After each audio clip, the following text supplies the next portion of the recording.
ایک بادشاہ تھا، وہ ہر وقت اپنی جوان بیٹی کی شادی کی فکر میں لگا رہتا تھا۔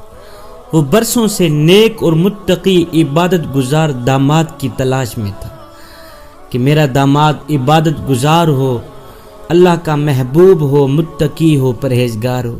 ایک دن اس بادشاہ نے اپنے ایک وزیر کو بلایا، کہا کہ کسی طرح میری بیٹی کے لیے میری رعایا میں سے کوئی عبادت گزار انسان کو تلاش کرو اور میرے سامنے پیش کرو، میں اس کے ساتھ اپنی بیٹی کا نکاح کرنا چاہتا ہوں۔ وزیر نے اپنی فوج کو شہر کی جامع مسجد کے گرد تعینات کر دیا اور کہا، چھپ کر دیکھتے رہو، جو شخص آدھی رات مسجد میں داخل ہوگا اسے نکلنے مت دینا جب تک میں نہ آ جاؤں۔ عین اسی وقت ایک چور چوری کرنے کے ارادے سے گھر سے نکلا اور دل ہی دل میں سوچا، کیوں نہ آج شہر کی جامع مسجد میں جا کر ہی چوری کی جائے، وہاں مسجد کا قیمتی سامان چرایا جائے۔ چور جیسے ہی جامع مسجد کے اندر داخل ہو کر چھپا، جیسے ہی کمیٹی والے عشاء کی نماز سے فارغ ہوئے تو باہر نکل کر مسجد کو تالا لگا دیا اور چور مسجد کے اندر ہی رہ گیا۔ یہ دیکھتے ہی فوجی دستوں نے وزیر کو اطلاع دی کہ لگتا ہے کوئی عبادت گزار مسجد میں آیا ہے، مگر مسجد کو تالا لگ چکا ہے، اب صبح کی اذان پر ہی مسجد کھلے گی تو پتہ چلے گا کون ہے۔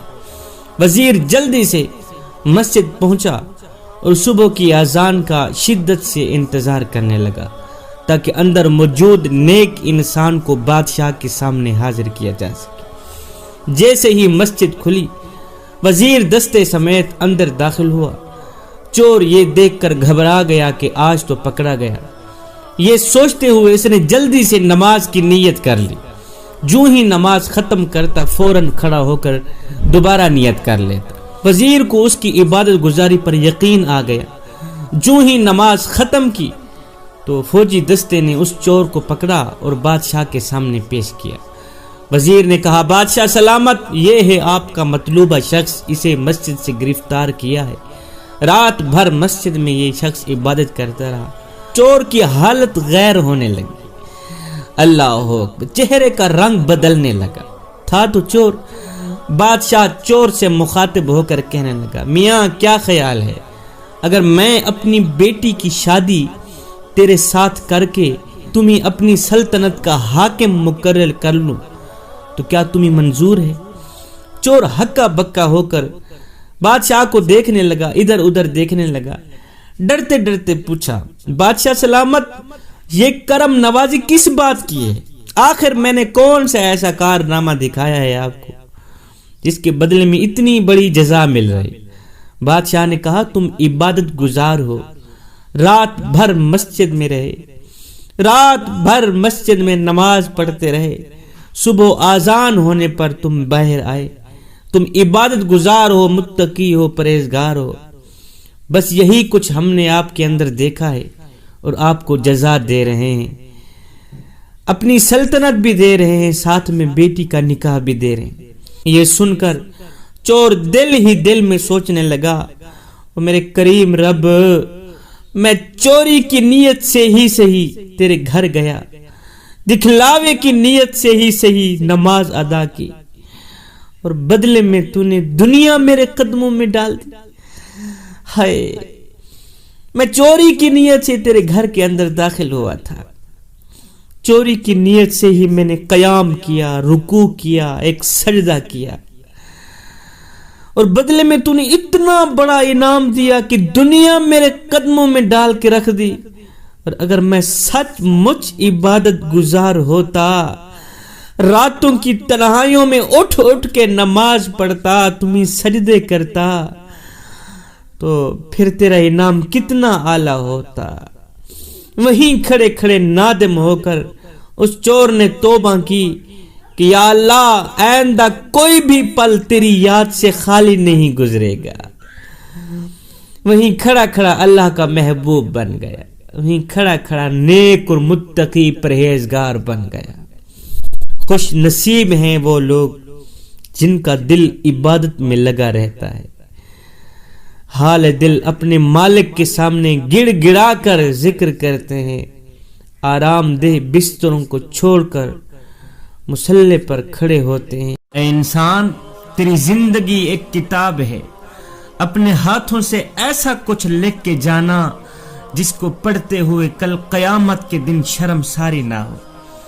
دو نوجوان تھے جو ایک دوسرے کے دشمن تھے، ایک دوسرے سے مخالفت کیا کرتے تھے۔ ان کی دشمنی اس حد تک پہنچ چکی تھی کہ ایک دوسرے کی نظروں سے بچنے کے لیے انہیں آسمان تلے جگہ نہیں ملتی تھی، اتنے بڑے دشمن تھے۔ اللہ کا کرنا ایسا ہوا، ان میں سے ایک دشمن فوت ہو گیا، مر گیا۔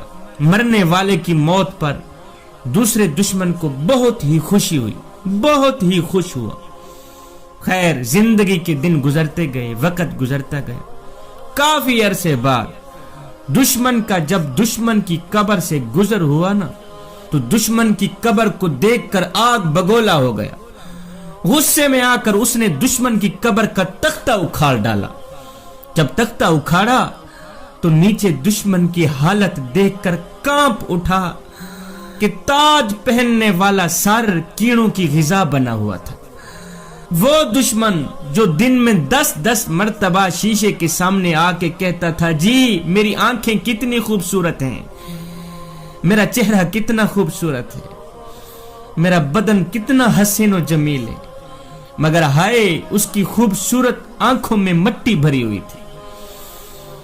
اس کے موٹے تازے بدن کو قبر کے کیڑے کھا رہے تھے۔ وہ قبر کی جیل میں قید ہو چکا تھا۔ اس کے موٹے تازے جسم کو قبر کے کیڑے اور مکوڑے کھا رہے تھے۔ مرے ہوئے دشمن کی یہ وحشت ناک حالت دیکھ کر ایک دم کانپ اٹھا، خون کے آنسو رونے لگا، یہاں تک کہ اس کے رونے سے آنکھوں سے نکلے آنسوؤں سے قبر کی مٹی بھی تر ہو گئی۔ یہ دیکھنے والا شخص اپنے کرتوتوں پہ بہت ہی شرمندہ ہوا۔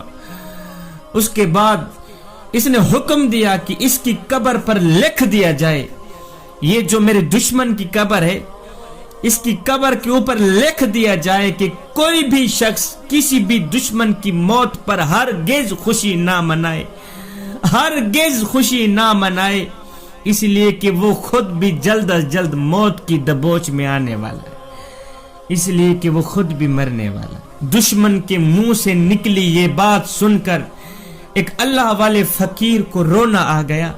اس نے دونوں ہاتھ اٹھائے، کہا میرے کریم رب، جس کی حالت زار دیکھ کر دشمن کو بھی ترس آ گیا، دشمن کو بھی رحم آ گیا ہے، میرے کریم رب تو بھی اس پہ ترس کھا اور اسے معاف کر دے۔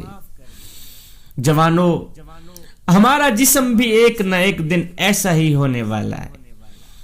آج تو منسٹر ہے، آج تو وکیل ہے، آج تو بادشاہ ہے، آج تو وزیر ہے، آج تو طاقتور ہے، آج تو کڑیل نوجوان ہے، آج تیری طاقت اور قوت کے کیا کہنے۔